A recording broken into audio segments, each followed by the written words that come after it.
All right. It's going to be it. No, it's holding it. It's holding around 30 this time.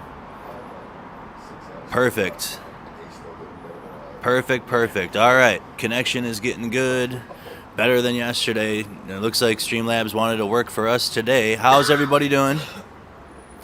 Check in to the stream like an hour later than usual, but it's all right. I was up late last night doing the war stream until 4:14 in the morning or whatever we were at. 4:15 in the morning I went till. It was a late one. Yeah. Had to get it done, though, because I missed the previous night. Yeah. It's impressive stamina that you have, Andrew. We're impressed. Oh, I gotta build upon it, though, because I'm trying to get a lot closer to the front. So we have my co-host here, Alex. Good morning, everyone, and goodbye. Yeah, good morning and goodbye. And also a return guest, Mick Dundee. We have a big Aussie audience, so we blessed our Aussie audience with his presence and graced him. We have my Aussie tea, and I have just a massive Australian following. I'm blessed with it. They're the coolest people. The Aussies are honestly my favorite. I've only met a few. I want to go there though and actually hang out, but. Hey, oh yeah, show me around. Hey, put the Australian flag in the chat so you can see how many there are. It's a lot. So welcome everyone. Also, just introduce yourself in case there's anybody that didn't watch the previous episode or might not know who you are. My name is Michael. I'm or Mick Dundee. It's the third time in Ukraine. The first 2 times we were doing evacuations from Bakhmut, Avdiivka, off the front line, rescuing civilians. It's something that's a bit of a challenge, but it's very good. And by the way, I am blown away by your endurance, because as you're sitting here, I've had 6 hours sleep and I feel like hell, and you've had 3 and you look much better than I do. It's kind of annoying that I'm getting old. I think it's also you've had more experiences than I have too, so it kind of adds up. I'm still young. I gotta get some more miles under my belt. So how's everyone doing? This is kind of just going to be a relaxed stream, more so. We'll ask Mick some questions, but it's kind of more like an AAR, which means an after action review. I'll do more extensive one when I get home, one-on-one with you guys. But we're just going to talk about the trip here and how sad I am that it's done for now. But it's not done forever, because I'm going to come back in September. When are you coming back? Very quickly. Well, I mean, yeah, officially in a couple of weeks' time, I think I'm coming back. But I do seem to remember last night trying to convince myself that I wasn't going to leave. So we'll see how that goes. But it is quite difficult to actually go back home to the other normal world, and I don't.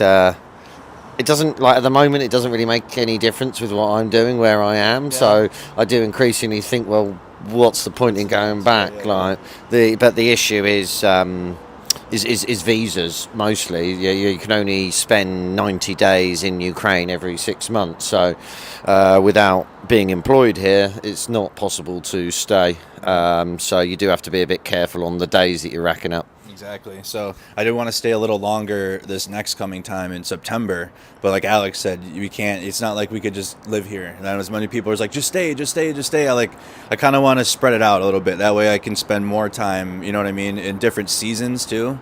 So because if I just did all 90 days, I just want to spread it out, because I'm going to be coming back again and again, but it's going to be a long time. What are some ways that you've gone home since you've been here or no? Twice, yeah. What was it like going home the first time? As soon as I landed, I'm like, I want to go back. And when I had a couple of months off both times, and I went and spoke to a really, really good mate of mine, Jimmy, and I went to his house. Him and his wife, his kids are sitting there, and I turned and looked at him. I'm like, oh, I'm going back. He's like, yeah, we knew. Yeah. We knew straight away. Yeah. His daughter, his kids loved me, and his daughter's like, you're going back? I don't want to do. No, you can't do that. You got to stay here. Can I come with you? And I'm like, no. But no, it's something that for me, it's a really strong drive to be here. So yeah. I feel it too, and I feel I feel upset that I even have to leave, because it's just, I feel like there's so much more to do. But I wasn't even prepared to stay this long. Like I told you guys, I had planned to just be here for the weekend or whatever. Well, it was 2 weeks ago now at this point. However long ago it was. Yeah, 2 weekends ago. And I was going to go back home on the Sunday and actually spend my 30th birthday at Disney World. I had my whole trip planned. I had the tickets, not the tickets to Disney yet, thankfully, but I had my plane ticket, B&B. It was a nice little spot. It was a cool spot. I had a rental car. It was awesome.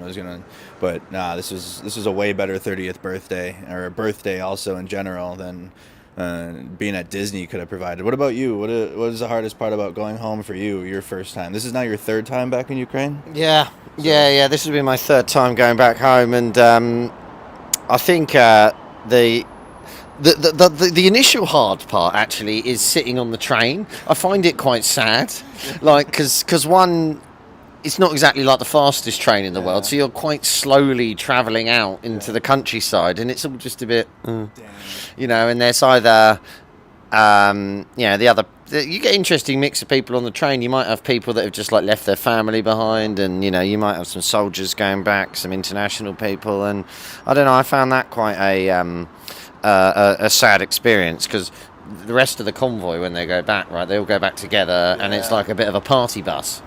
Whereas we're going back by ourselves, so you just sort of sit there, and you've got like 20 hours just by yourself with your own head. Then just like. So it is a bit of a downer from being part of a team to suddenly just sitting by yourself on a never-ending train. Little did you guys know you signed up for a downer of a Good Morning Kyiv stream today. No, it's like it's my first time, so like we're gonna be back and do this again. This has been a very successful morning show that we just out of nowhere. I don't even know how do we even start this? It happened. Like everyone's waiting for but don't worry, we've extended for a week. Isn't it? There's going to be like live Airbnb buying. Like, no, fuck it, let's stay. Right now. I wish. I think what happened was you were doing a morning thing out here, just talking to people. Yeah. I appeared and gave you a tea, and then I sat here, and then it slowly started to turn into a show. So I quite like that. It was organically done, rather than actually some sort of planned bit of production, right? We did not have there was no agreement beforehand, like, all right, Alex, we're going to wake up at 6:50 in the morning every single day and do a morning show, all right? I know you're not on Mercado Media contract, but you're doing it, all right? No, it wasn't. We just decided to just start talking, right? No, I think if you'd pitched the idea to me in advance, I would have probably left and gone and stayed somewhere else. We would have stayed at a different B&B. Waking up at 6:50 in the morning, I'm not doing that. I'm not doing that. And also, again, thank you to Mick for coming on. What is things? Why are you going home again anytime soon? No, you're here now. So by the third time I come here, I'm probably going to become a resident then, huh? But become permanent citizen. I think that's the what everyone does. They're like, one time I'll go and see how it goes. Oh, I've got to go back a second time. I'll go back a second time. And you're like, you get home, you're like, this city life or this living back home is boring. I'll go back third time. Then you're here and you're like, look, I'm here. I may as well get residency. I'll just stay. Maybe we'll see what happens. And by the end of it, I think in the next few years, all of us will be speaking. I'd say good Ukrainian. That's probably a lie. I won't be speaking good Ukrainian. I could be 80 and I still won't be speaking good Ukrainian. Still learning to the end of our lives. I've tried though, because it's a Ukrainian language. It's kind of similar to Spanish in a sense. There's a masculine and feminine aspect to the language, and like my brain like breaks with that sometimes. So like I sucked at Spanish, but I would definitely want to try Ukrainian, but I have to learn that alphabet first. Yeah, like I know Spanish is easier, and I'm shooting for the stars with Ukrainian. But if I'm going to be coming back here, I gotta like know some. Like I never went to Mexico, never went to Spain, so never needed to know Spanish, anyways. What are they saying? He's just asking, like, am I going to run along the train platform waving? We can have like some sort of like. We'll do that. We'll come down and do that. We do it like we'll have a bouquet of flowers and we like crying. I'll be like waving out the window. Tears. Crying. Hanging out the door, like, holding onto your hand. Like put my hand out, just like don't go.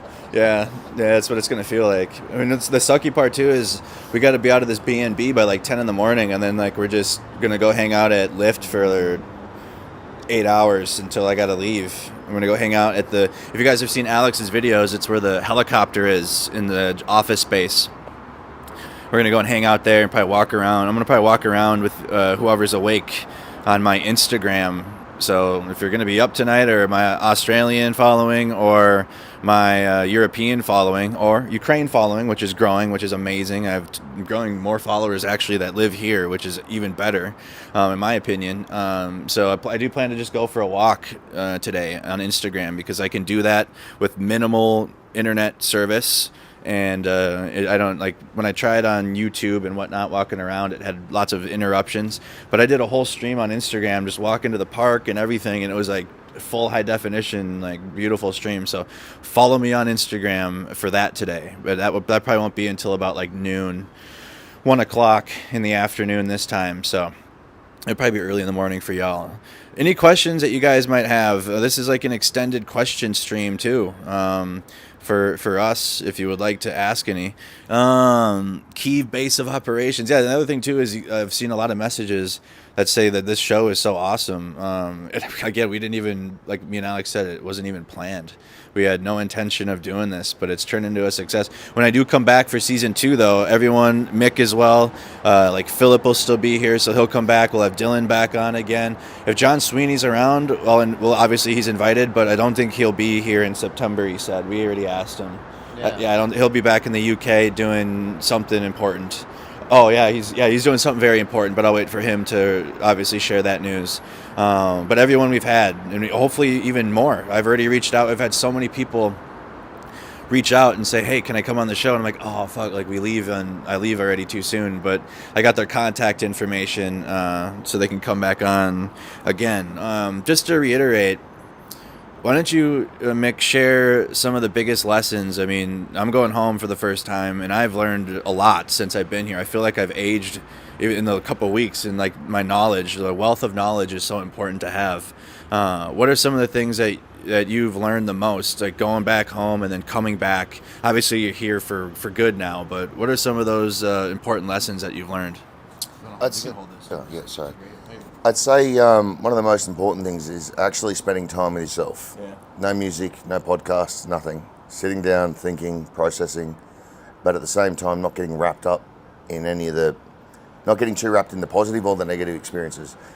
You want to embrace the positive more, obviously, but you don't want to get too caught up in them, because you get a big head and that's not good. Understanding it and chatting with your mates who've gone through the same thing, or even better, even better. But finding someone who's gone through more helps put you in perspective. Understanding what the mission is, what personal mission is, what the overall mission is, and integrating yourself into that in the best fit you have. And just having gratitude for what we have back home, and coming here, and it sort of puts everything here in perspective, and it helps you, become a better man, and helps you help the locals in a more productive manner. Because there's some people who just want to throw out money or throw out some stuff, but you want to get them back on their feet as quickly as possible. Yeah. And I think that's something it's very important. Also, not getting too cranky with the people back home is a good one, because you hear some nonsense quite a lot. It's already kind of started for me. I mean, I've tapped back into U.S. shit already in the past couple days, and it's like a nightmare already. I'm already getting into it on Facebook with a ton of my fear-driven Facebook followers. I have a lot of those, so I probably should just spend less time on Facebook. But it sucks though, because that's where majority of my following is. So I have like almost 200,000 people on Facebook. Hey, credit to Mercado Media YouTube though. We just hit 60,000 on YouTube, and my YouTube audience is based. I love my YouTube viewers. I mean, Facebooks are great too, and they all come over here. But like, I have way too many that are lingering from that's a time that was 3 years ago when I had first started, and they always hold me to that. Like, because when I had first started my media, like, it was really easy to just go out and hit the live button and just film what was happening. Like, I didn't have to talk much, because what was happening was happening. But then a lot of these followers, when I started explaining what I was seeing and like sharing the information more about what was happening, they didn't like that. They started calling me biased and all these types of like adjectives because I was actually there was nothing more to just show, and I had to actually reflect on it and speak about it. What are some ways or some tools that you do to like help explain things so more people can understand them better that might be shut off to a certain situation? For me, it's I'm always brutally honest. Yeah. Sometimes it hurts feelings, but that's just what I do. Yeah. And some people won't like that, and that's fine with me. Yeah. But everyone who's known me for a long time knows that if I see something, I'll call it exactly as I say it. I may not always be right, but I'll call it exactly as I say it. And I'm also open to when people, push back on it. They go, "Oh, that's not correct." I'm like, think about it. They go, "Oh, you're right," or "You're wrong." But if I'm correct, I'll hold my position. If I'm not, I'll change my position. And that's something that, like, I think the first death threat I got was within 3 posts on Instagram. And I said to him, I'm like, "You want me to die for rescuing civilians?" And that just stopped. Yeah, and that's the thing is you put it in that sort of context. Yeah. So if it's a bot, it doesn't matter. Yeah. But other people are watching and have that same sort of thought process go through their head. They look at it and go, "Yeah, that's like a scumbag thing to say." Yeah. And it lets people correct their own behaviour. But it's that sort of thing. I usually get a bit of a laugh, but I'm a bit of a strange dude.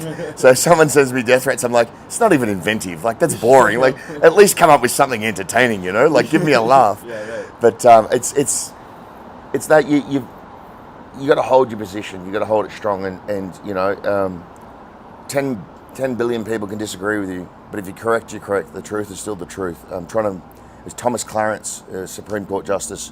He did a really, really good speech on that, and he said, the water goes this way and that, but the reality is it always goes downhill. And reality is what it is, and you need to adhere to that. And sometimes it will seem as if you're fighting the world, and you've just got to understand, no, the truth will set you free.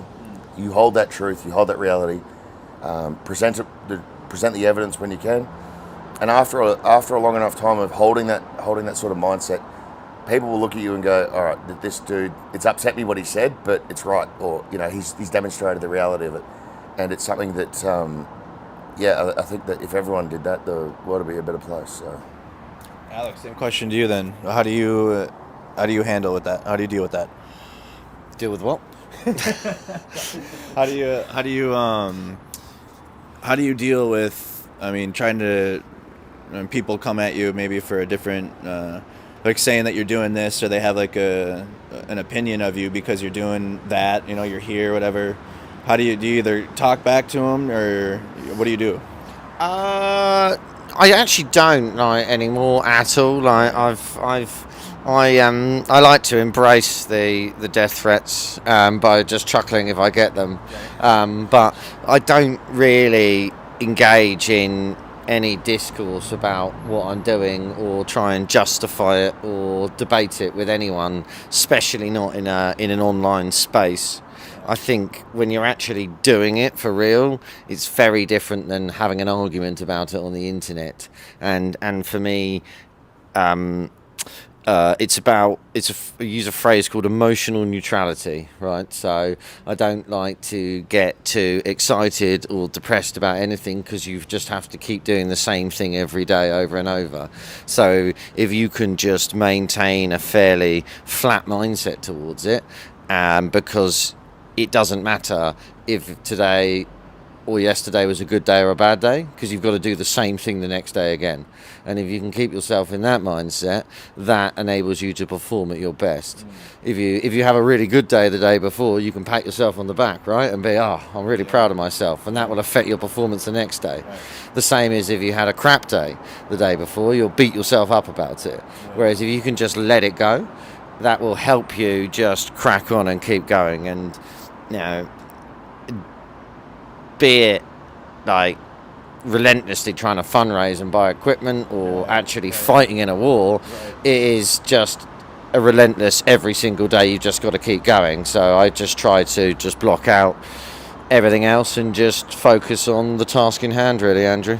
And I think it helps deal with everything as well, because if you get too deep into the actual what's going on or the horrors of war, it can be quite horrifying.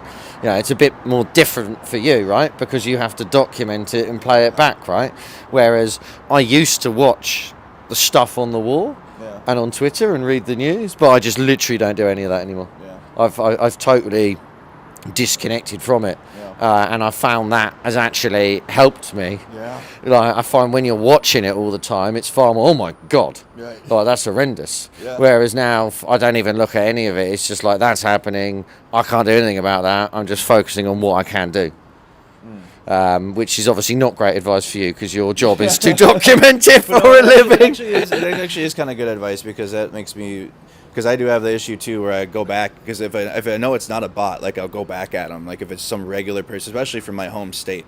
Like there was a post on Facebook. It always there's like, that's how the story starts. There's this post on Facebook, but no, it's like this organization that hosts events, and they were just repeating Russian propaganda like word for word, and like I was just like, I like couldn't do it. I like had to go back at them, but it's like I have to do better at like maybe even not doing that either, and just doing what I'm doing, and let them do them, I guess. And I hopefully maybe my message will just overpower them on its own, and I don't have to go back at them. But I don't know. I just have like this issue, I guess, where I feel the need to correct them when they're like completely wrong, especially like because I am in the information space.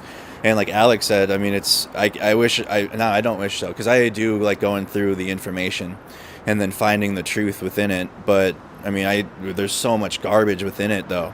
There's so much crap now where you got to sift through it, and you'd see it like all day long just to get to the truth now, and then relay the truth. And then when you do relay it, people will be like, "Oh, that's just your opinion," and it's like, "Fuck," it's like, no, it's not.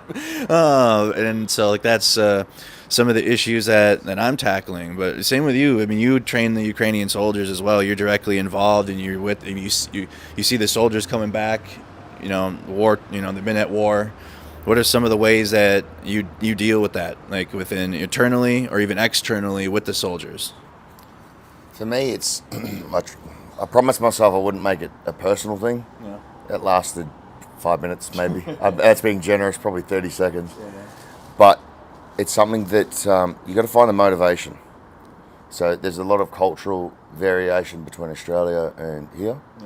And if you find the correct motivation, the men will do what it is. And a good one is explaining the reality of the situation. Because when something terrible is thrust upon you, a lot of people, most people, nearly all people, will do anything to deflect, ignore, like avoid. And sometimes you just got to go, this is the picture of reality, and you smush it into their face. And to people who haven't sort of been involved in this field, it's something that can be offensive, very offensive, or it hurts them emotionally. Reality is war is nothing but that, and people need a reality check. But when you can motivate them and they understand what my motivations are, and they understand I'm not being paid to be here, I'm paid for everything myself, and that they look at me and they're like, "What? You've come here, you spent all your own money to come here, and you're still here and you're working." I pay out of my pocket for training aids. And that's something that when you explain to them, and like when I'm using a training aid, I don't like hold back. I use it as much. I obviously can't afford a proper budget, but I use as much as I can. And they look at me and they're like, "You spent how much on training today?" And it's never an insignificant amount. And they see that, and they see the dedication I have, and they understand that my presentation is brutal when it needs to be. Like I try not to, because you can't just keep whipping someone, because it doesn't work. Right. More. What is it? More flies with honey than vinegar. But when you find that motivation, and they understand, and they start doing stuff right, especially when they start doing stuff right, it builds, and you integrate that team mindset. And yesterday we had a small team doing trench evacuations, medical evacuations, and those gents were just brilliant. Like I was beaming, and I'm like, that was brilliant, top of my lungs, right? And the other boys who were like 150, 200 meters away, he comes walking over, he's like, "Did you just say good job?" And I'm like, "Yeah, because they did a good job." He's like, "What?" Like, comes up, feels my head. Was something wrong with you? Are you sick, mate, or what? But when they start nailing it, that internal motivation comes in. And then some other teams wanted to observe what they were doing. And I told the boys, because they'd done a good job, they could knock off a little bit early. And I said, they want to look. And that was one of the things I explained, is when you do really well at something and your teammates, even from other groups, come up to you and say, we need help, you help them. That's how it works. And then one of the other instructors asked them, would you mind doing it again? I look at them, gents, it's on you, it's your decision. And they're like, yep. Everyone turned around instantly, started walking back.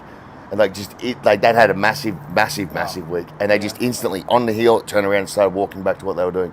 No dramas, executed again properly. No one was whinging about it, and it was just that, like, goosebumps, man. Like, every damn time, it's amazing. So, yeah. It's a experience when you see people that you've been training or that you've been mentoring, do it, and they're like, fuck yeah. Like, I mean, just my experience in the Army, U.S. Army, I made it to sergeant, so I was a team lead. I was temporarily squad leader, but I never got to hold the position long enough, because E6s, staff sergeants, will hold that, but rare occasions E5 sergeants will hold it. But yeah, when you're training up someone, like, even non-military related too, and you're teaching somebody something new, and you just like see them finally, like, they get it and they do it, and it's like, oh man, fuck yeah, like, that's my boy, or my girl, whatever. But very, very good experience. Alex, what do you have coming up here? You're coming back in August. Why, and what are you doing still? What is your purpose that you keep coming back to Ukraine for?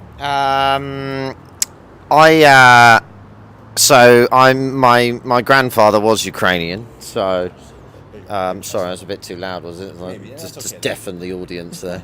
They're awake now. The screens have cracked. Okay. My grandfather's Ukrainian. I've got family in the country. They've fought in the war, and it's important that I work as hard as I can to keep them safe and to protect the rest of this great country and its people. But I also believe that what we're doing goes beyond just Ukraine.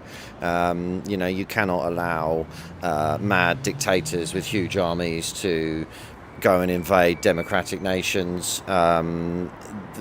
We hold a strong belief that unless we stop this in Ukraine, it will carry on. So we have to try and get this job done now.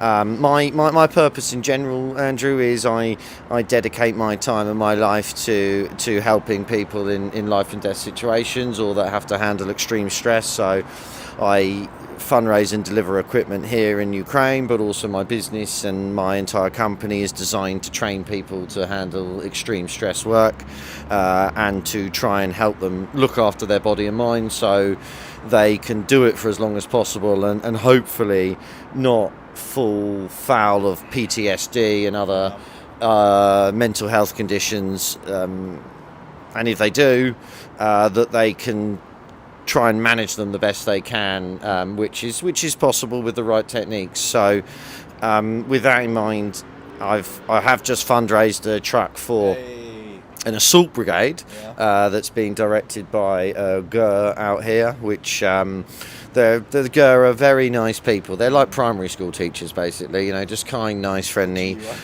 organisation, or they might not be, but you can decide.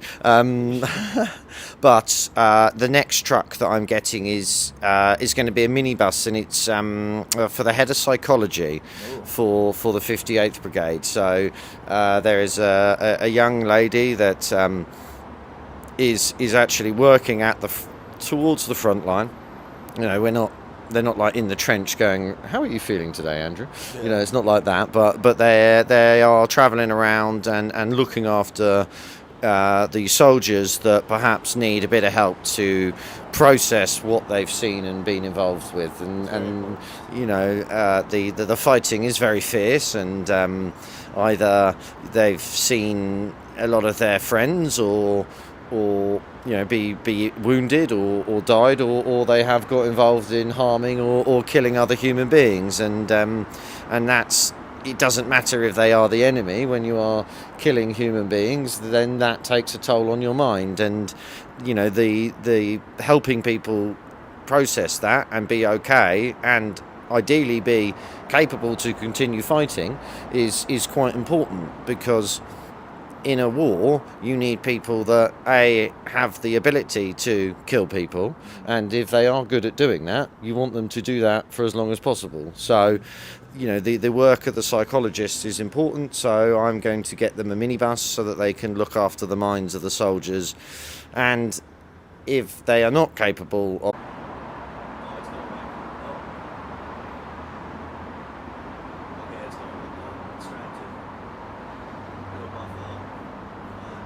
probably also we have this.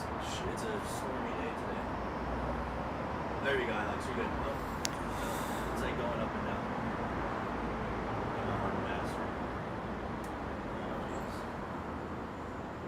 There we go, Alex. You're good. Yeah, we good? Okay. Yep. Check. Just do check. 30 frames. We're all right. All right. Touch on all that again. All right. Touch on all that again. Where you were talking Yeah, I don't know where I got to. the importance of PTSD with PTSD help with. Yeah, I think. Civilians and military. Yeah, this is it. I think I know a number of people that have suffered mentally because of this war, as a result of what they've been involved in as soldiers, and I've got a friend that is a psychotherapist, and they are incredibly busy. And it's going to be something that is going to take a generation to help everyone process what has been done to them by the Russians in this country, and it's not cool, and that's something that I'm very passionate about, and we will make sure that we help everyone the best they can to be able to live the best lives that they can. For example, my friend is he runs businesses here, but he's also a commander of a territorial defence battalion. And when the invasion first began, as many people did, they were in those early hours of the first day. The call came out to essentially take up arms. Right, everyone go and get guns and defend the country, and he very much took that seriously. He'd fought in 2014 and 2015, and he raised an army of 1,000 men in the first few hours, and they went to go and defend Bushehr and Irpin, and all of his company staff signed up, and as a result of that, 4 of them have died, and 1 is in Russian captivity still. And he has to live with that, right? That obviously the guys that have died have lost their lives, right? But he asked his staff to go to war, and they said yes, and they died, and that still plagues his mind every day, as you can imagine. So there's loads and loads of stuff that needs to be done around mental health. So this minibus is one tiny little step to helping. But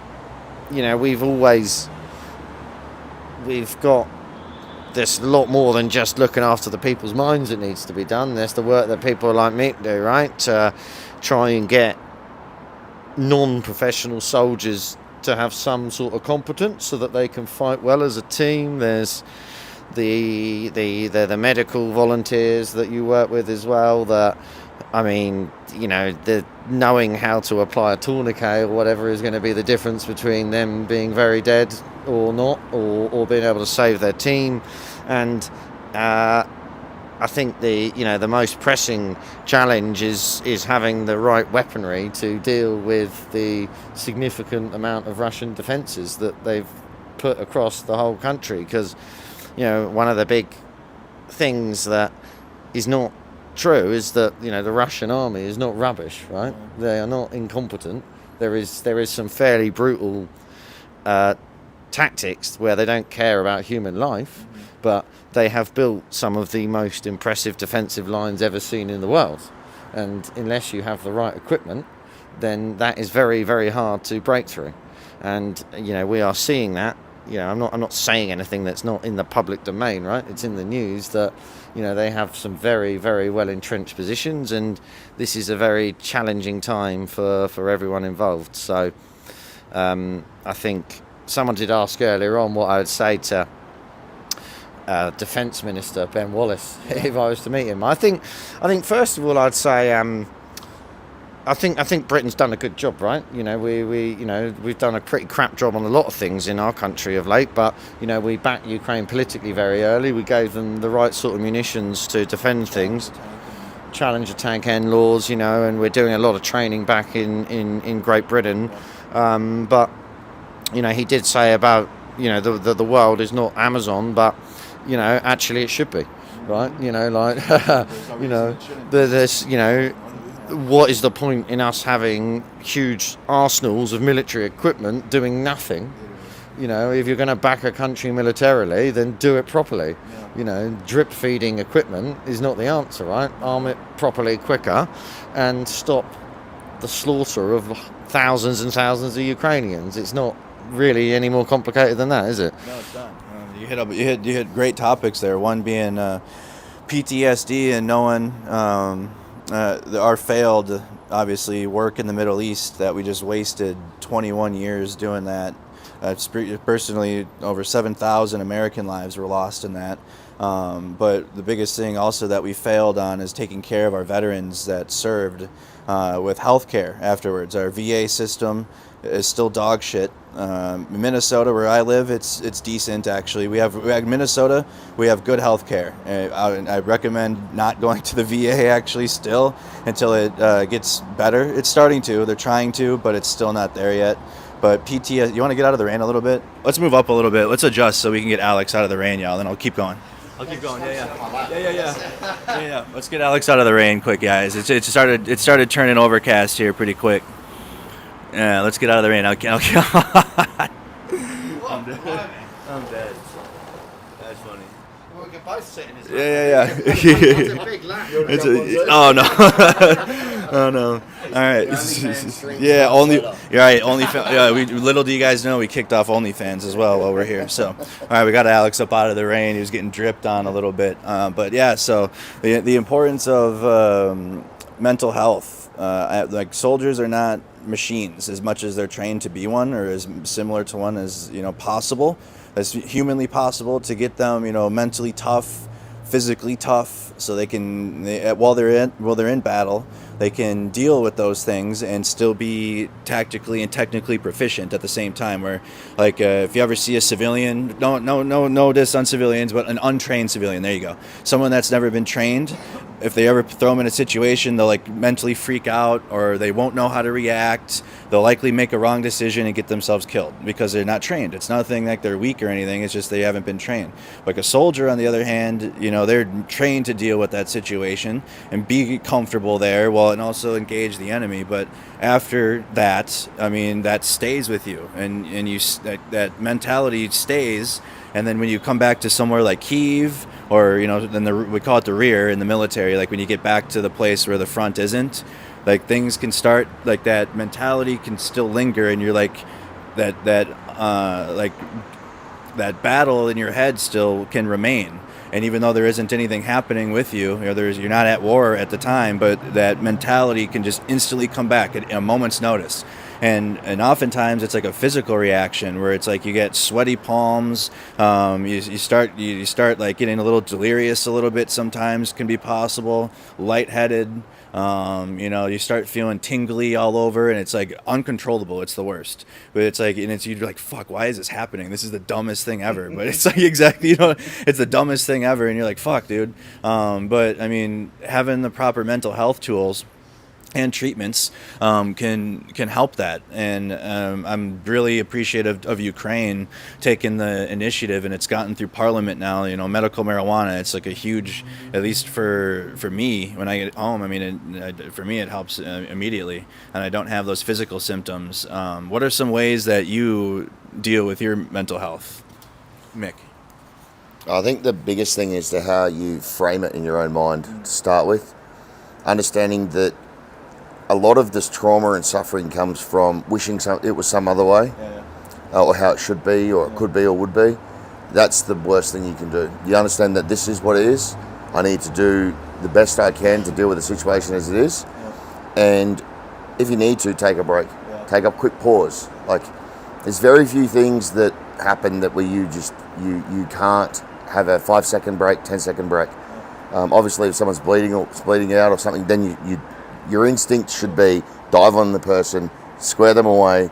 Once the tourniquet is on or something, you have a little bit of space to breathe. But if it's something you're dealing with in your personal life, go to your kitchen, put on some classical music.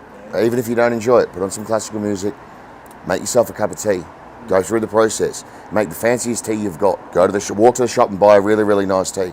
And the idea is not to drink it's not about drinking the tea, it's about the process of, my next step is I need to go to the shop, get some fancy leaves, pick out the one I want, come home, steep it correctly, time it, make sure it's perfect. He's British, he knows exactly what I'm talking about. It's in his blood though, he understands tea 100%. It just courses through.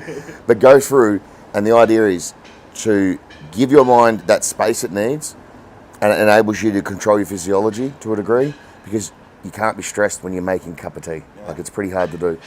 And that's the biggest thing, is that when you get to a certain point of learning how to control your emotions to a degree, you get my response with that video with the S300. All right, it's coming back. All right, Mick, you're back.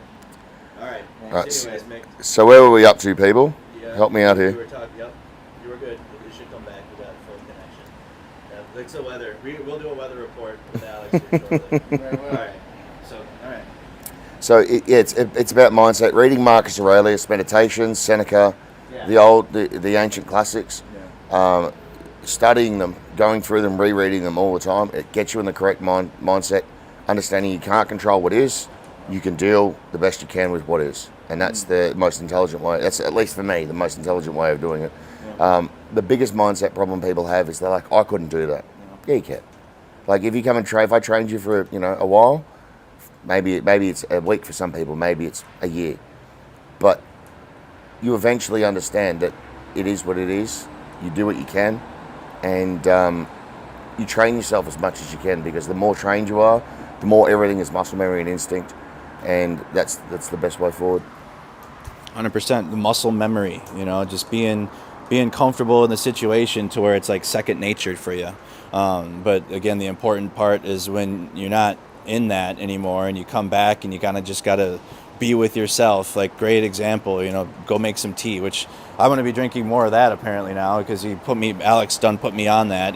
We had an English breakfast on American Independence Day. I have tea coursing through my blood now, and it's just like, what the hell, bro? It's just what the hell. But if you guys are watching the season 1 finale of Good Morning Kyiv, we're just hanging out. Me, Alex, and Mick, just having a kind of an AAR general conversation. Well, I will be back in September, and we'll be having more guests on and doing this, and hopefully can book this space again, because this is really, really good for this. We have a little bit of interesting weather going on right now. So, Alex, let's get the weather report. Since the stream is disconnecting from it, we might as well explain the reason why. Well, and now for the weather, Andrew, thank you very much. So what are we looking at? It's exactly 0900 hours here in Kyiv, and the weather is reflective of the fact that it is the end of the tour of Ukraine, because it's bleak out there. It looks, I think it's preparing me for going back to Britain, really. It's grey and rainy. Normally when you go away on holiday, you come back and land in London and it looks like this, but this is exactly what it's looking like right now in Kyiv. It's raining, and according to the weather forecast, it's going to keep raining pretty much all the way up until we need to wave goodbye to Andrew on the platform. So it's 63 Fahrenheit. So it's actually not that cold. So it's like warm rain. And it's rainy conditions on and off until about 5-6 o'clock. Which is actually, really fitting, really, obviously. Because then for the rest of the week, actually, Sunday next week, it's getting back to being cloudy and sunny and all looking. What's that? Someone said the British are taking back the Americans one by one. Yeah. It is. We are now a very, very powerful, independent, small island nation, and I think it's, you know, the secret plan is we are going to rebuild the empire. I think, you know, like we haven't actually got any soldiers or guns, but we're going to figure out a way to do it. Yeah, we're going to do it with tea and niceness or something like that. I'm not quite sure how we're going to pull it off, but I'm sure there's a plan somewhere. But yeah, so that's today's weather report. It's a little bit annoying, really, actually, isn't it? Because for your wandering around outdoor stream, it's not exactly the perfect atmospheric or outdoor conditions for it, is it, Andrew? No, I think Ukraine's saying, this isn't the last. We're giving you sad weather so you can come back for happy weather in September and do it again. So yeah, it is raining. Is it supposed to rain the rest of the day, or I didn't really see that? Yeah. Okay, so might not be able to do a stream. We'll see though if it's going to be raining like this, but it's still refreshing. It's still like comfortable outside. It's like room temperature, beautiful in terms of that. But yeah, we had really, really nice days. I think we only had one rain day beyond this one, right? We only had so kind of fitting the last day here. But check in, you guys. Where are you guys all tuned in from? What city, what state, where in the world you're watching from? I know we have a lot of Aussies in the chat right now because you guys are awake, because you guys are in the future still. Like Australians, they live in the future constantly. You got, what are they still? They're like 8 hours ahead of us, right? Yeah, that's wild. That's far ahead still. And I thought I was ahead from America because we're 8 hours ahead right now. Australians are 8 more hours ahead, so they're like full on in their afternoon right now. It is like that, though, isn't it? Like everyone in Australia already knows what the day's going to be like because they've already done it. Like it's quite weird to get your head around, isn't it? It's like how the stock market's going to go for the next 10 hours. Australians can make predictions of the day. It's amazing. So let's take some viewer questions, Alex. Anyone in the chat, go ahead. And before we do that, let me do some fan funding that you guys have been sending through. Maybe might be some questions there. Coming in here. Oh, let's go. We got a gifted membership from Lars. Thank you. Revenge says, G'day, Merc. For Mick, how can us Aussies help you on the ground? How can we find you? Channel name? Do you want anything from Australia sent over? Honest? Do you miss the Vegemite? Yes. Okay. All right. First thing, most important thing first. I do miss the Vegemite. I'd actually love some right now. Helping me on YouTube. I think it's _Michael_ YouTube channel? UA. Yep. I'll tag it out. Let me go tag it then. Let me see it. Can I hold your phone? Yeah. Pull up your channel for me. I'll let you do it because I'm a boomer. Apparently, it's Mick, right? Or no? Is it's Michael. It's _Michael_ UA. Okay. Underscore UA. Michael, that's very full. Yeah, that's very. Yeah, no, I tried to. I spent like 30 minutes trying to work out what name, and I ran out of. I was just like, I gave up. I was like, bugger it, that'll do. I'm trying to find it here. Maybe I've given them the wrong name. Maybe because your channel's so new too. Yeah. Let me see. Sorry, what is Vegemite? It's like Marmite, but that? actually not garbage. It's actually not. Oh, do you not like Marmite? Marmite is garbage. Really? Yes, we should go to war over the Marmite. Really? Is it what? It's terrible. For now, share your Instagram because you post on there too, and then once it's maybe because your channel's so new, it's not. Is that at Mick Dundee, Ukraine? Oh, there you go. That's it. That's there right. I'm a boomer. Excuse me. Okay, I'll go add that then. They're trying to say that you're not a boomer. Like Mick's actually like 60 odd. He's just looked after himself well. I'm lucky with the skin, with the skincare. On Instagram, it's Aussie AUSSIE.alligator.dundee. And I know, very original. And I've got a Twitter, and I can't remember what that is. I only set it up yesterday, I think it was. Twitter is _Michael_ UA. So I've got to figure out how to get all the channel names to line up, but at the moment I don't have that. So. And once Mick's got his head around the tech side of things, he's got a library of some pretty epic content, haven't you? I do have a few spicy videos. I've got quite a few more coming up. It takes forever to edit the videos, and I usually have other more important things to do than seek likes on Instagram. Yeah, I think there's a you've got maybe an opportunity to show people what happens, which keeps it in people's minds, doesn't it? And you know, it's if you do, you know, want people to help you with donations to buy equipment, not so that you can, you know, just go around the place, but actually help train more troops. And I'm sure there's people out there that would like to help contribute so you can keep going and not just spend all your money. Mate. Well, that'd be nice. The big thing I'm looking for at the moment is I need proper off-road suspension, and I don't mean just like a lift kit. Those, the standard sort of suspensions just don't last. It's a good intermediate between now and what I need. What I need is high-speed off-road suspension, stuff that can take proper abuse. It's something that you can't baby the vehicles. Like when you're anywhere near the front, you can't baby the vehicle. Like you've just got to get through, hope the car doesn't break while you're doing the job. Obviously, you don't drive like an idiot, but you're driving very, very quick. Spreading the word and getting more people to follow would help, because then it enables me to have a wider pool. I don't want to ask for much. Like, I pay for everything, but sometimes it's just a bit too much, and expenses add up. So maybe in the future that'll be something. When I've looked at my bank account and spent too much money, then I'll start asking for people to help me. But until then, the big one is off-road suspension, proper brakes, and proper tyres. It's a 2017 Isuzu D-Max, and I definitely need some long travel, fast suspension for that. So. And we're going to try and bring that over in the convoy, aren't we, Mick? And get it delivered for you as soon as possible. Yeah. We can get it from Estonia. They can get it in, and then we can drive it in. That's probably the best way to go about it. A lot of people are. The issue is from America, you'd be spending so much in shipping costs to get it here. Europe has everything. It would be great if we could get some American parts like that here, or like vehicles, but it's just.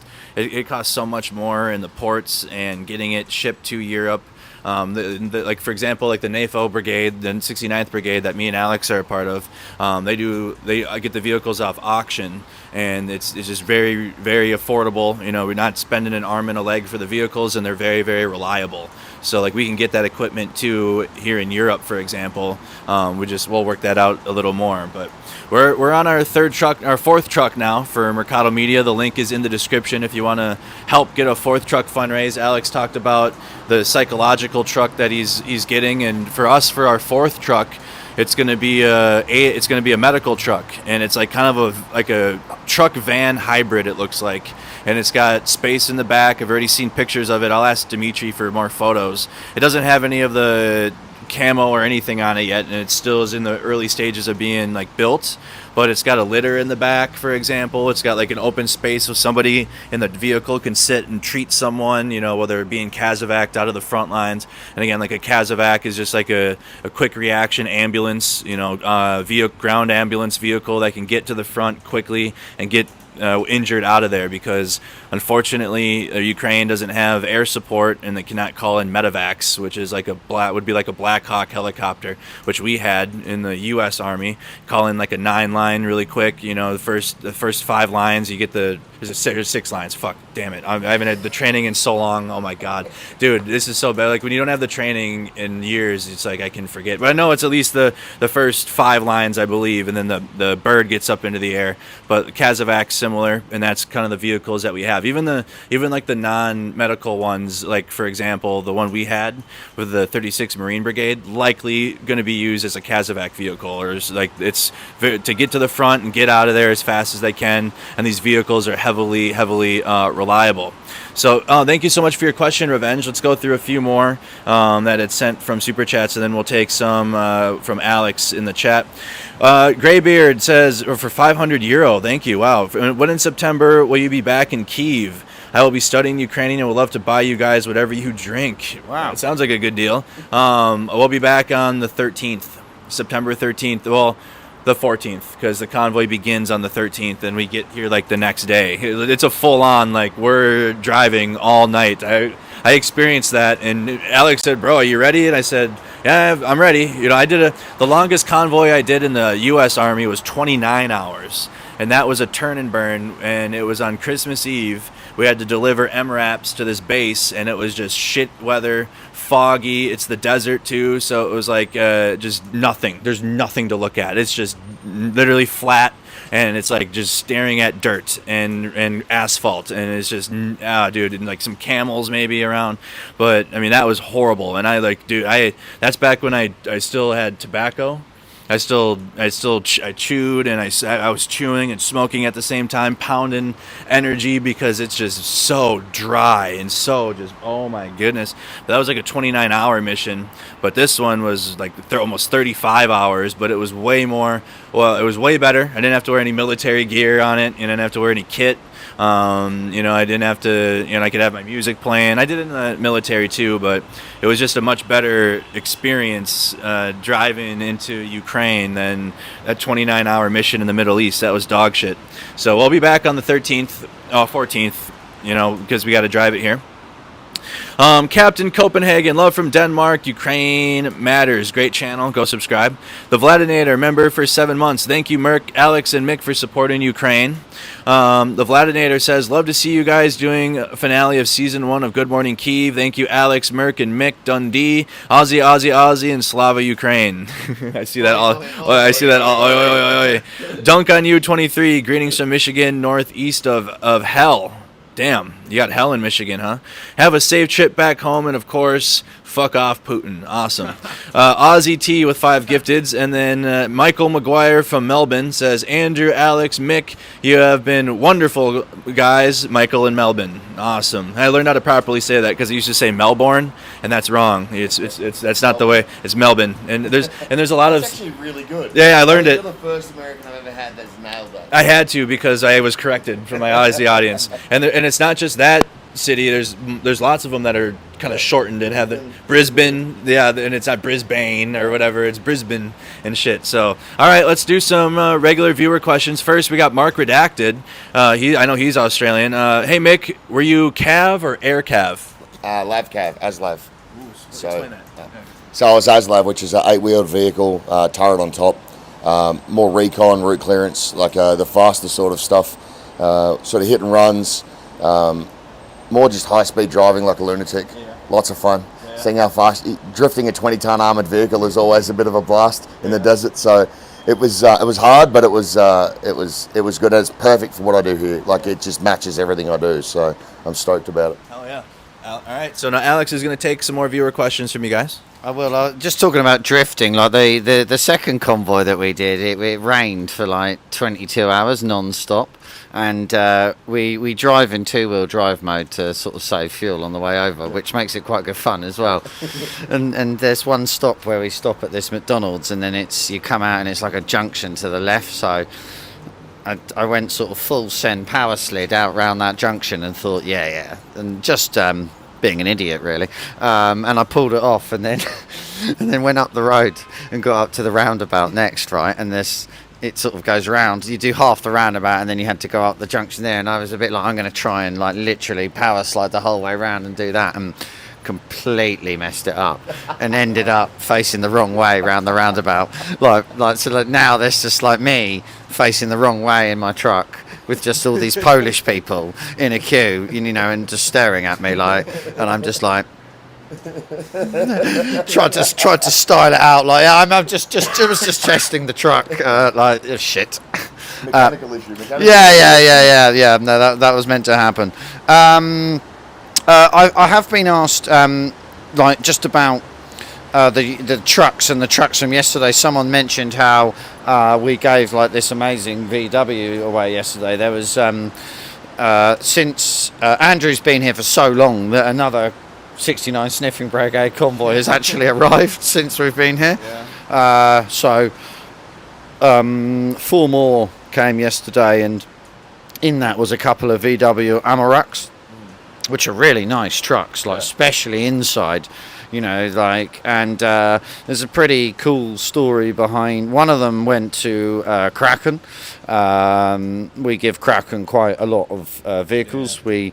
We tend to only give trucks to people that are getting heavily involved in the action. Yeah. And they certainly do.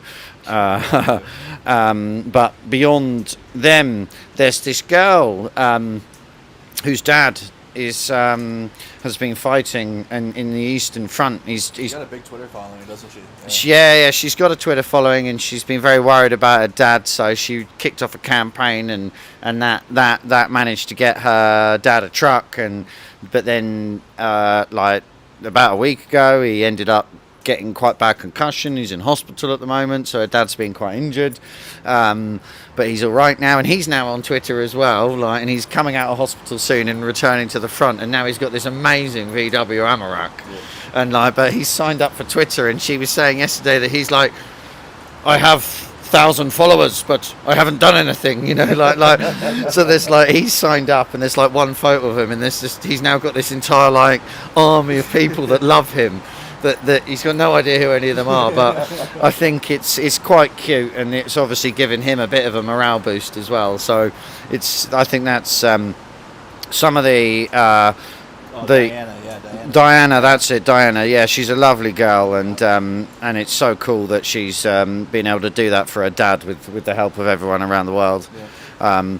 But I do think people in Ukraine, the Ukrainians that are fighting, do get a morale boost from seeing that people around the world care and have got their back and want to help them. Like, that does give them that little extra bit to keep going, you know, especially when they hear that, you know, they feel like that they are fighting for democracy and freedom in Europe. They are quite proud that they're the ones that are doing that, which is important, right? You know, because if you're not motivated, you've got big problems. What have we got here? We should not only... Are you live with the red dot? Click this one. What's that? There. Oh, right. Yeah. Wow. Yeah, I mean, I don't... You dissing Marmite and bigging up Vegemite has caused civil war in the chat. Like, for people are requesting... Isn't that a Pokemon? Sounds like some Pokemon. Caribbean Islander here. Wow, man. Like, I would love to... Sorry. Keep crushing him. Tell him how bad Marmite is, because we need to know the truth. Like, we need to get to the bottom of it. He needs to understand that Marmite is garbage tier food. It's barely food. It's more axle grease than anything. You don't do that in Britain. You don't do the Vegemite thing. No. I have no idea. That sounds like, seriously, that sounds so foreign.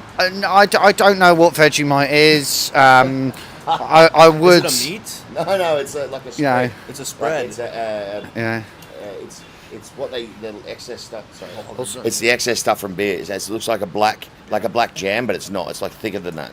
But the problem Americans do is they try and coat like really thick. Yeah, no, it's got to be like just below thin. It's got to be like smeared on there. Yeah. Like really good bread, really good toast, some really nice butter, and then Vegemite over the top. If you're hungover, perfect. And it's actually really tasty. I think I might have to sample that. Yeah. That. I mean, I think Mick is clearly got a contract with a Vegemite supplier. In the chat that say smear it. That's the best way to do it. We will settle this later with an arm wrestle, and then it will be done. Two at the same time. Yeah. You're only allowed a finger. I am getting a question from Harry, and it might actually be the Harry that I know, and he's asking, are we going to go to the same pizza place for breakfast after the show? I mean, it is a tradition. I did, just very briefly, I did an interview yesterday with a guy called Harry PKM, who is an international Legion fighter, and you can see that on my channel. It's called Brits for Ukraine. We talk about why he's doing what he's doing, how difficult it is to find still and sparkling water, amongst other subject matters, and there's quite a lot of interesting noises that happen in the background throughout the interview, should we say, as well. So I would listen into that, and you will see that it's definitely a very real situation there. Just got artillery in the background coming in. Yeah, and some other things. Yeah. It's quite like, okay, yeah. I hope you're okay. Yeah, so no, big up Harry, and everything that you and the guys are doing there is amazing. Greg Smith would like a shout out as well, so big up Greg Smith. We thank you very much for listening. Let me shout out one person. Shout out to Chaz. He was in Odessa for the last few nights during the shelling of that city and the incoming. So we've had Chaz on. He's a Navy veteran also doing training for Ukrainian soldiers, and I've talked to him, and he is doing well, and he is safe. I mean, Isabel Harris says your country needs you to defend our honour with your noodly arms. I would just like to refer back. I think one, you've clearly been paid by Mick to put these comments in there, and it is, and two, like as Andrew was saying earlier on, it's muscle memory, right? You give me a couple of weeks and you have a look, right? You know, like Mick will be in my shadow. Yes, 100%. All right, a couple more questions, but then we got to get packing up so we can. Unfortunately, do I have my own YouTube channel? Yeah, it is very excitingly named my name. So both Mick and Alex's channel is in the title of the video. It's hyperlinked, so if you just literally click the blue, it's in the title. They're both channels are blue, so if you click into them, it'll take you right to it. Oh, well, it's a great question here. So we've got a question from a Ukrainian, Prosmesius UA, and it's for you, Mick. And that is what is scarier? In Australia, with its poisonous spiders, snakes, sharks, alligators, Crocodiles. or in Kyiv under rocket fire? That's a good one. You know what? Out of all the animals that he listed, the only ones that really, really bother me are crocodiles. I'd say they are much scarier. Why? I was in a boat fishing once in Northern Territory, a place called Woodbury, and I was in my mate's tinny, which is like a small aluminium boat. And I went into this little, so the main river, and there's like the little re-entrant or whatever you call it, like a little cove. And I pulled in there, and I turned around, and there was a croc bigger than the boat. And It got in the boat? No, it was next to the boat. No, if it got in the boat, I wouldn't be sitting here, right? It was next to the boat, and it was longer than the boat. And I went, and look, still get goosebumps thinking about this stupid thing, right? And it saw me, and it ducked down, and the wake it left was longer than the boat, and I was like, I don't really want to fish here. Nah, there's no fish here. I'll go somewhere else. Like lying to myself as if it didn't just scare the daylights out of me. So a croc is significantly more scary than being under fire by orders of magnitude. Like it's not even close. I would, I mean, in terms of those the poisonous animals and the croc, just personally, I mean, even though the air raid alarm's gone off here, we haven't been under rocket fire. A lot blessed to not do that. We had the one Sahed drone that came in, but they intercepted 2 of them, and the third one got hit, and it hit the apartment building, unfortunately. But yeah, I in terms of that, I would probably be more afraid of what you had mentioned than the air raid or the rocket fire. What about you, Alex? You've been under rocket fire. I think I don't like the number of animals in Australia that can kill you. Just kill you like a touch. It just touches you and kills you. No, we just don't have that in Great Britain. There aren't really any poisonous things, whereas in Australia it seems to be even the tiniest of things will just like leave you having a seizure and dribbling and having a heart attack. And I find that slightly worrying, really. Like why, there's enough opportunities for humans to hurt you, let alone like every single bloody animal in Australia is attempting to finish you off. But equally, I would probably find sitting in a trench under relentless artillery fire absolute shit your pants scary. So I think I'd go for that, really. And at least with a crocodile, I don't know, maybe I could fight it off. I've seen it. What's that? The bloody Steve, wasn't it?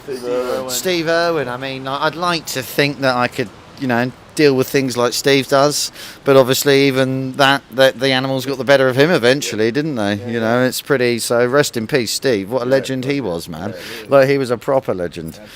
I mean, everyone's. It looks like R.I.P. Steve, 100%. It looks like. When Good Morning Kyiv Series 2 kicks off, I need to come back with some Vegemite and Marmite, and we're having a live tasting. And Andrew's, he's made me. He might as well because they've had me do the blood sausage. I had to do that. I tried that. I've tried all types of foods in Ukraine that I've never had before. Some I didn't like. Most I liked. I've liked more of the new foods than I've not liked, but. Sometimes it's like, I can't even do that one. No, thank you. But I also tried, what's that that hydration drink. Did you see Philip give me that? I completely forgot what it's called now. But it tastes like beer, kind of, but it's like not beer. It's like hydrating. It's like a certain drink. Chat, what is it? You guys, there's people in the chat that don't know what it is. It's like brown. And you guys, I'll wait for the chat to say it, but I completely forgot. But I didn't know that was going to be good. But I tried it and I liked it. So if you bring back, all right, there we go. It fixed. All right, y'all. Thanks for sticking with it. Little connection. It's shit weather. Thank you for sticking with it. Hit that like button, subscribe. So what was the question again, Alex? Just your favorite food. Oh yeah, my favorite food. So I was talking. I said borscht, vareniki. There's still tons of Ukrainian food that I still need to try when I come back. But the memorable is the Georgian food. Honestly, the restaurants, the experience, because it's like when you eat Georgian food, you're eating like a 5-course meal. Honestly, you have the Ukrainian food too as well. But Georgian food, you got like a whole spread before you even start, and then they bring like salad, and then you got like the main dish, and they have extras. They have dessert, the wine. It's just like a whole experience with the Georgian food. And I've only heard of like one Georgian restaurant in Minnesota, and it has the word Moscow in it. So I don't even think I could go. It's like Moscow on the Hill or something. So I have like no interest in there, honestly. But we need more Georgian restaurants and Ukrainian restaurants in Minnesota. A few people are commenting that, you know, there's all the animals that kill you in Australia, and maybe that's why Britain sent the criminals there, and how Australia was formed.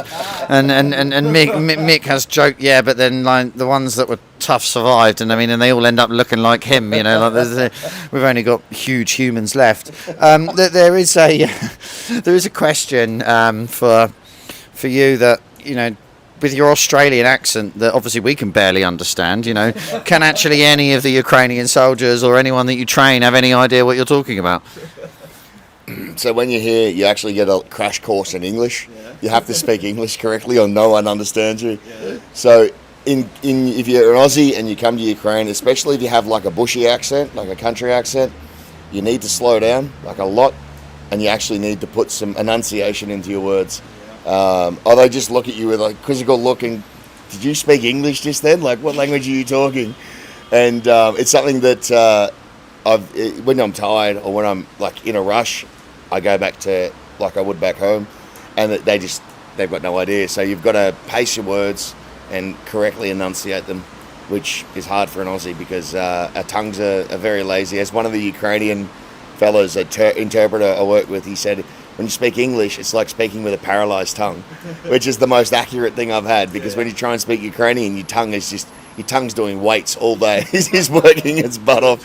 Your tongue exercises, which apparently I've been told is a positive thing when your tongue gets stronger. So I don't know what people meant by that, but you know, whatever they were talking about is apparently it's good. So that was it. That's good. I think people like typical POM attitude. I just got called there. I just like to point out to everyone, like, how's the Ashes going?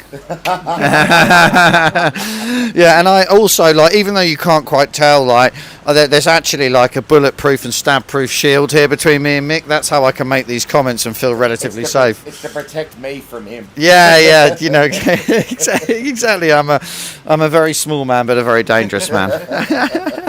Alright, so a couple questions. Well, one more question. Sure, one more question. We'll wrap it up because we gotta unfortunately get going. Oh, look, there's people saying I think people are sad that it's coming to an end, Andrew. Yeah, they are. I think we all are. Does anyone? It's season 1 coming to an end, right? This is like when you have to wait for the next season of your show.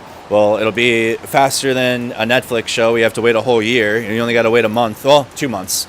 Well, a little less than 2 months, actually, because it's the middle of September, but I plan to stay for much longer already in advance. I'm not going to go into this next trip thinking I'm only staying for 1 weekend. I'm going to plan probably 3 weeks to a month. But again, like Alex said, we got to be careful about not staying beyond that 90 days. I'm well within the limit still for the year. But like if I want to come back in October, if I want to come back in November, I'm going to have to make sure I'm within the rules so I don't break that. I can continue coming back.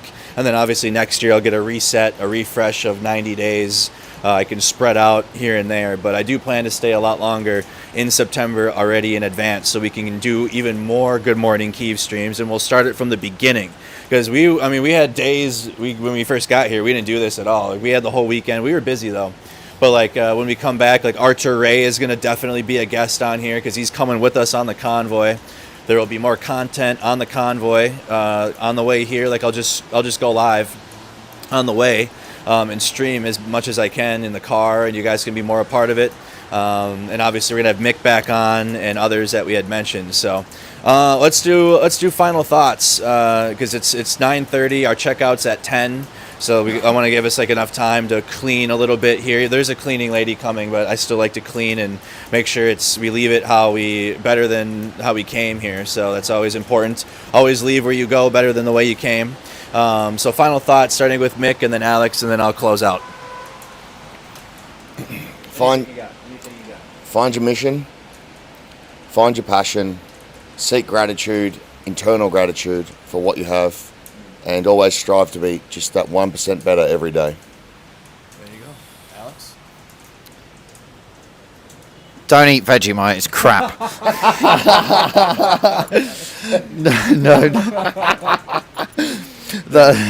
No, in all seriousness, it's been really good fun doing this show. Thank you very much, Andrew. I think we've had good. Have me on, mate. I appreciate it. It's been a really good laugh, and I think we plan. Maybe I'll come in your truck with you in September. Yeah.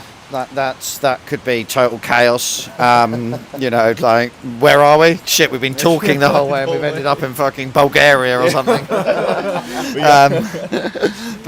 No, thank you all for listening to the mad ramblings and for enjoying the weather. But keep supporting Ukraine. Support Andrew's campaign that's going on. The NAFO brigade, buy Ukrainian clothes, and I look forward to updating you on the weather very soon. Absolutely. It is bittersweet. I don't want to leave. It's not goodbye, it's see you later, because it's definitely happening. I'm coming back. The truck's already fundraised. It's not even like about, is it happening? It is happening. I'm already on the convoy list. So I am coming back, but it is bittersweet because I absolutely do not want to leave. I do not want to leave at all. If I could stay without any rules of visa or whatever, I definitely would. And if I packed up my house better back home, I gotta throw away food and shit. I don't even know what's a new chemical weapon there. What you can bring back. The real biolab. Biolab at my apartment. No. So, you guys have been excellent. Thank you so much for supporting this venture and this stream because it's brand new. Even back home, I didn't do a morning stream. I slept until like noon every day and I didn't wake up. But going back home, though, I'm probably going to be waking up in the morning and doing a walk or something, going to the gym, bettering myself because that's just, we have to so we can beat Mick in an arm wrestling match when we get back. So, but thank you guys again so much for supporting Good Morning Kyiv. Thank you to all of the guests that have been on. John Sweeney, Philip Ittner, Dylan Burns, Mick, Operator Starsky, obviously, who was a regular damn near every day that we had on here. And I don't think that's have I missed any of the guests that we had? I think that's all. We started having guests like on the second day already. It was John. Yeah, we had John, Philip, Dylan Burns, Operator Starsky, Mick. Am I missing? Samantha, she came in to say hi. And by the way, people were like, why didn't she talk? She was shy. She some people are just, they don't want to talk to the camera, and it's completely fine. They're doing what they can. She's literally a teacher. She's going to be teaching Ukrainians English, so it's very, very important.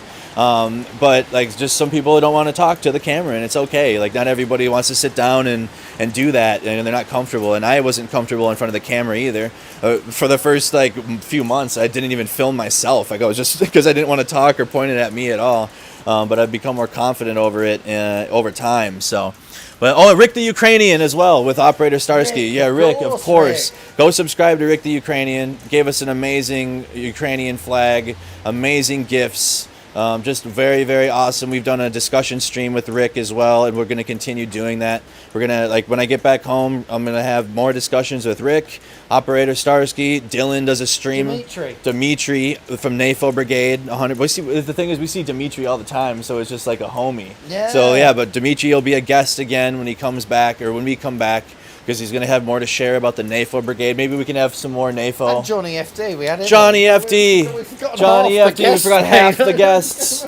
Oh my goodness, half the my brain, because my brain right now is like I'm already kind of between a hard and a rock place, or a hard and a rock and a hard place where I don't want to leave. So like I'm like, oh fuck, like I do not want to leave at all. I want to stay here, and I'm very upset that I have to, but I need to. I got to go back home, make some more money, because I'm going to be working at the Minnesota State Fair, which I love doing, and it's going to be content for you guys as well. It's a great Minnesota get together, and hopefully you guys that have started following me now, due to this stream, you can see what Minnesota's like. It's our cultural event of the year, and it actually does bring people together in Minnesota, and it's a great thing, and that's why I love it so much. And I'll be doing that, and then my check at the end of that, I can just drop a quick $2,000 to the NAFO brigade afterwards, which would be too easy. So Johnny FD, Rick the Ukrainian, John Sweeney, Philip Ittner, Dylan Burns, Alex, Mick the Ukrainian.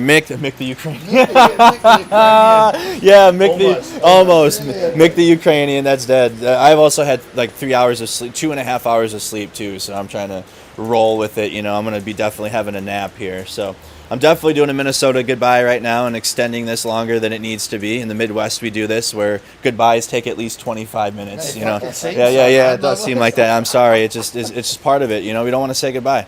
But all right, you guys. With that being said, this has been another episode of Good Morning Kyiv. The season 1 finale will be back in September 13th, 14th. Look for us in Tallinn, Estonia to start. We won't do a Good Morning stream yet. Maybe we'll do Good Morning Estonia or something. Yeah. Just to start it, just something different. But then obviously when we get here, Good Morning Kyiv will resume. Thank you guys so much for being an amazing audience. Like the video, subscribe to the channel, subscribe to Alex, subscribe to Mick, and I'll see you guys back in September. But everyone else, I'll see you back home for the war streams. Have a good night. Have a good day.